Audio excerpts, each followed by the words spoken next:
The virtual meeting between the Chinese and American presidents on November 16th ended as most expected.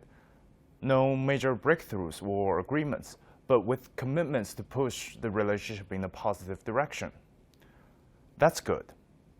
There's a widely used analogy in international relations. Foreign policy is like a big ship that can't turn on a dime. When Joe Biden took office in January, the situation between China and the U.S. was bad. They were said to be decoupling and on the brink of the new Cold War. Things were unquestionably deteriorating. Turning it around is a very challenging job. The two countries have to stop the bleeding first, quiet things down, and then move forward in a more positive direction. A lot of progress has been made. The leaders have had 2 phone calls before this meeting. There was a joint declaration on climate change at COP26. The tariff war has cooled, and thorny issues like the detention of Huawei CFO in Canada have largely been put aside.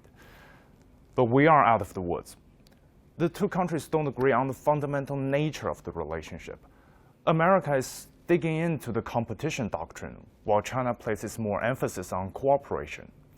Just look at the two leaders' opening remarks. Biden started talking about competition few paragraphs in, but Xi didn't mention the word competition once.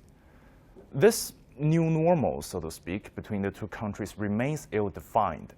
The past 10 months have been more about trying to resolve individual problems and work together on a handful of issues that aren't particularly controversial. But the question of what the China-U.S. relationship will be in this new era still needs to be answered. The virtual meeting between the two leaders is the start of an answer. The meeting ended with both sides agreeing to push the China-U.S. relationship back onto a healthy and stable path. It's going to be a slow and occasionally painful process to figure out the specifics.